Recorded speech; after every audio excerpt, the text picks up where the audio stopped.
Hi guys, Andy here from Fit Body Strong Mind. On Tuesday I talked about what is the best diet for weight loss, and I answered that the best diet for weight loss is one that you can stick to.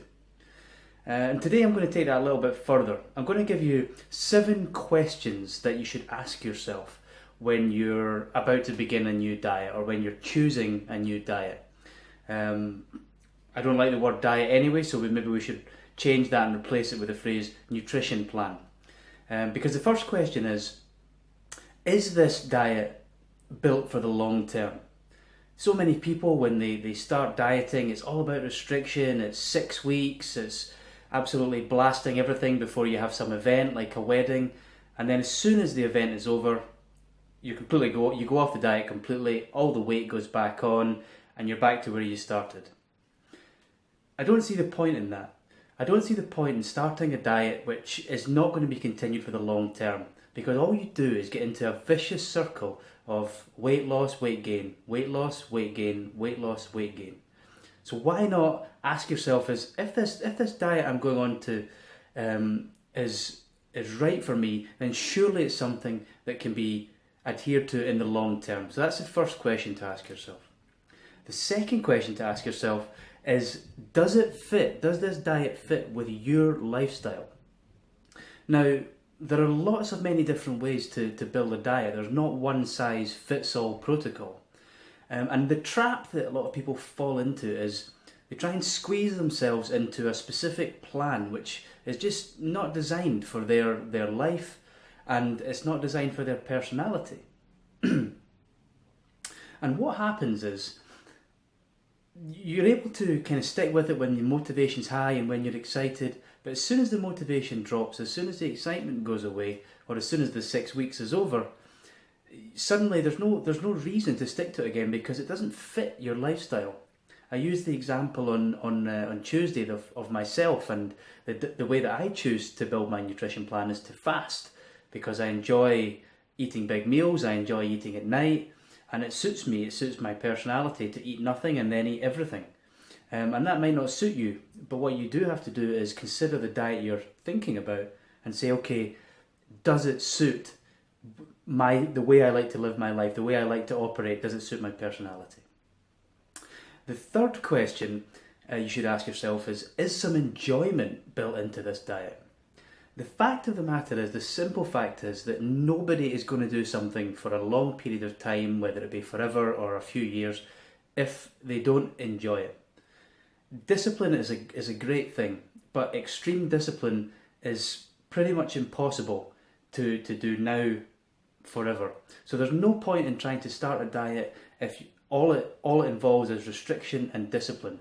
The only people that I've ever met who can adhere to the strictest of diets for a long, long time are professional athletes, professional fitness competitors, and even these people have periods they go through where they just let it all go, because it's so difficult to always be that motivated and always be that extremely disciplined. So have some enjoyment built into your diet, but you should control it. It shouldn't be a case of suddenly you feel a bit down and you want to eat to make yourself feel better. You should control those times when you're going to enjoy yourself. Is it a Saturday? Is it a Sunday? Is it once every 2 weeks? Is it a weekend binge? I don't know. But you should control it, and it should be part of the strategy. The fourth question you need to ask yourself is, have I done my own research? Again, trying to take a template that someone gives you and just employing it in your life basically means you're not taking any ownership over your results if you've not done any of your own research. It's up to you to look into what someone is telling you and ask yourself the questions, okay, why are they telling me this?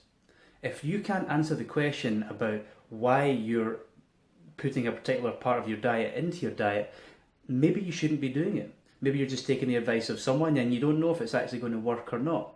Even the slightest bit of research on your part can stop you making all kinds of mistakes, because there are a lot of diets out there which are just designed to sell things to you, and they don't work. So you owe it to yourself to ask the question, have I done at least some research into what this person's telling me before I employ what they're saying? The fifth question to ask yourself is, do you know someone that that you trust or admire who has done what you're planning to do and has achieved good results. And that doesn't mean that you look at a world-class bodybuilder or someone on Facebook who's able to do 40 handstand push-ups. Their life is not applicable to your life. If you need to find someone who's had a similar situation to you and maybe come out of that situation and achieve something that you want to achieve. But if you try and compare yourself to some elite fitness person who that's all they do with their life is health and fitness, then it's very, very unlikely that you're going to be able to replicate their results, and it's just going to make you eventually demotivated and you're going to quit. The example I use is what would happen if I tried to follow Warren Buffett's investment strategies. Well, I'd probably fail, give up and get disheartened because I quite simply don't have the guy's mindset, experience or knowledge. The sixth question to ask yourself is, are you prepared to resist the social pressures?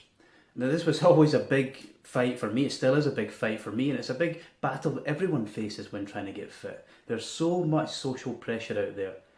What are you going to do when these social situations arrive? You need to think about it, because if you don't have a strategy or a plan for how you're going to deal with various social situations, you'll find yourself, when in those situations, simply following the crowd because it's easier. So for example, when everybody's going for lunch at work and getting sandwiches, what are you going to do? When everybody's going out for drinks after work, what are you going to do? If you're traditionally someone who has a couple of pints like me and then wants 5 more pints, how do you deal with that situation? So you need to ask yourself, what are all the social situations that might come up, that might throw me off this diet that I'm planning, and how am I going to deal with them? Maybe you can use those social situations and implement them into your diet. You might need to restrict somewhere else, but it means that in social situations you can not restrict yourself, and that might be where you bring enjoyment into the diet. And the last question you need to ask yourself is, what kind of ability do I have to self-manage? How much awareness do you have of your own mental processes, your own strengths and weaknesses? Where are your weak areas? I know for me, personally, it's the social situations, but it's also when I'm bored. When I'm in the house, I've not got much to do and I'm a bit bored, what do? You go and raid the fridge. So you have to know your weaknesses. For example, motivation doesn't tend to be one of my weaknesses, but boredom does. For you, it might be different. You might really struggle to get motivated, and if that's the case, you've got to find some tools which allow you to get motivated. So that's the 7 questions that you need to ask yourself before embarking on a diet. And if you ask yourself these questions, it'll just save you so much time in the long run with trying things that don't work. But overall, it's about self-management. It's about knowing the pitfalls, about knowing the way you work and trying to find a diet or trying to find an eating scheme, a nutrition plan that works for you and for your lifestyle. Again, diet is like finances.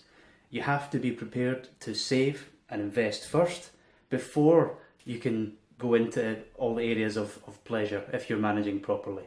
And it's exactly the same with diet. You have to be prepared to do the hard things first, the necessary things first, and then doing so gives you the opportunity to do some of the things you enjoy. Thanks for watching.